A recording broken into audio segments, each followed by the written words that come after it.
सीताराम गुणग्राम पुण्यारैण विहारिणो वंदे विशुद्ध विज्ञानो कवीश्वर कपीशुरो उद्भवस्ति संहार कारणीं क्लेशहारिणीं सर्वश्रेष्ठीं सीतां नत्वं राम वल्लभां यन्माया विश्ववर्तिमखिलं ब्रह्मादि देवासुरा यद सत्त्वादमृतैव भाति सकलं रज्जौ यथा हेर्ब्रह्मा करचरण कृतं वा काय जन्म कर्म जम्बा श्रवणनयन जम्बा मानसं वा पराधम बहितं वा श्रवण में तक्षमस्व। जय जय करुणाब्दे श्री महादेव शंभो। मीन राशि वाले जात को ध्यान रखो, आपके लिए क्या कुछ है इसमें। तो 12वें घर में बुधादित्य योग, नीचराज भंग योग, महालक्ष्मी योग और सूर्य 12वें भाव का बुधादित्य 12वें भाव का कारगर होता है। आपके लिए आर्थिक स्थितियों को लेकर इतनी हाई क्लास की ला रहा है कि आपने कभी सोचा ही नहीं होगा। आपने जितने कष्ट झेले हैं, स्टूडेंट वर्ग, व्यापारी वर्ग, नौकरी पेशा वाले लोग अथवा जो कहीं हॉस्पिटल में अपना, इन सब में आपको 2025 में भारी से भारी सफलतम लाभ मिलने वाला है। दूसरा, 12वें घर में शनि और 11वें घर में बुधादित्य महालक्ष्मी नारायण योग और 6ठे घर में मंगल पहुंचेंगे 21 जनवरी को। वो 2 महीने आपके लिए थोड़े कष्टदायक, मुकदमे से सावधान, किसी के विवाद से सावधान रहना। 2025 आपके लिए भव्यतम खुशियां लेकर के आने वाला है। बस जनवरी के कल्प मास में गंगा जी नहाओ और माधव लक्ष्मी नारायण की पूजा करो, शालिग्राम की पूजा करो जीवन भर आपके, और शाकाहारी रहो। आप 2025 आपको याद रखने वाला रहेगा, जो ऐसी चीज़ें देगा, ऐसी वस्तुएं देगा, ऐसी व्यवस्थाओं का निर्माण करेगा जो आप अपने जीवन भर नहीं भूल पाए। आपके लिए पूरे जीवन कल्याणकारी रहेगा, लाभकारी भी रहेगा। धन्यवाद। फिर भी यदि आप मीन राशि वाले जातकों को मैं बता देता हूं, हमारे शिष्य से आप उसके नंबर पे बात करके जब हमारा कहीं कार्यक्रम हो वहाँ आइएगा, पूछिएगा अथवा उसे अपना नंबर दीजिएगा, डेट ऑफ बर्थ, समय। मेरे से बात नहीं कीजिएगा। मैं सभी दर्शकों से कहता हूँ, सभी इस चैनल को देखने वाले, आज की न्यूज़ जो चैनल है इसको देखने वालों से कहता हूँ कि मेरा आपसे अनुरोध है, मेरे नंबर पर आप फ़ोन मत किया करो, क्योंकि ज्योतिष एक ऐसा सिद्धांत है, मैंने पहले भी कहा, जिसमें तंत्र साधना के भी पढ़ लेने से, अभ्यास करने लेने से कोई ज्योतिषी नहीं हो जाता है। ज्योतिष अभ्यास करने से, योगों को याद कर लेने से, कंठस्थ कर लेने से ज्योतिष की साधना संपूर्ण नहीं मानी जाती। जब तक तंत्र विद्या, मंत्र विद्या, यज्ञ इत्यादि अनुष्ठानों के द्वारा उस ज्योतिष को कसौटी पे नहीं कसा जाता है, तब तक किसी का प्रेडिक्शन करना, किसी राशि का प्रेडिक्शन करना बेईमानी होगी। इसलिए मैं आप सबसे कहता हूं, मेरे नंबर पे टेलीफोन करने से ज्योतिष का देखने का समय होता है। आप रात के 9 बजे 10 बजे कर दो, अब रात में सूर्यास्त के बाद तो ज्योतिष का व्याख्यान करना ही नहीं चाहिए।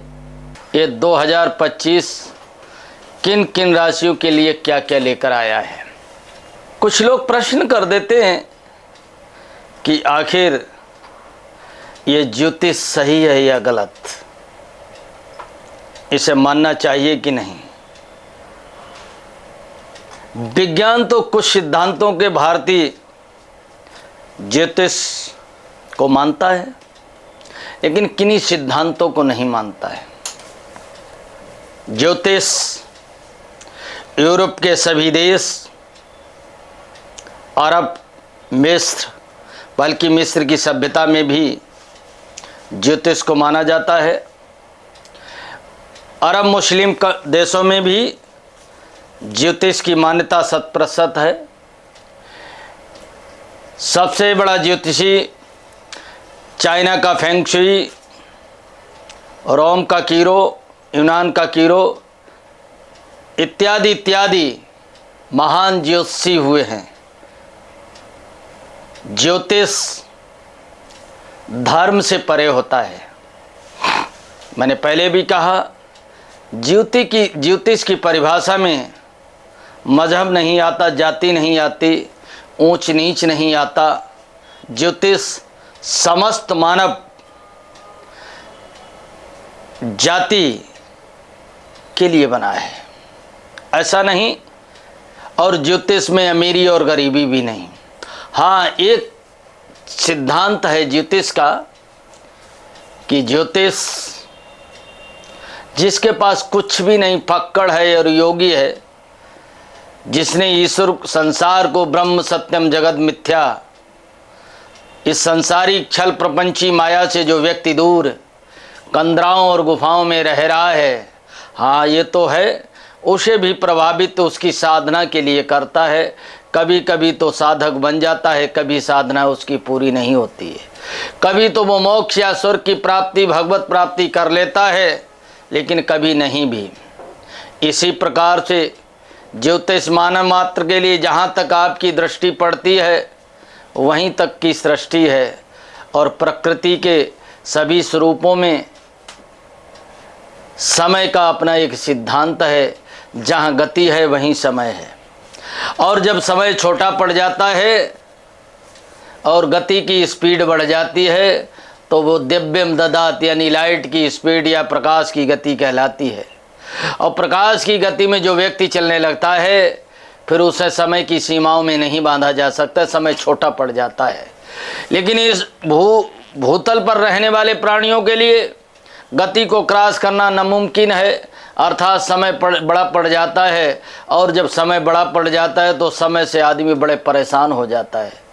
समय एक ऐसा सिद्धांत है, जिन जिन पर समय पड़ा, राजा से रंक बना दिया, रंक से राजा बना दिया। तब आवश्यकता मनुष्य ने खोज की ज्योतिष की। ज्योतिष मनुष्य जीवन में, जो लोग अपने जीवन में सफलतम कार्य में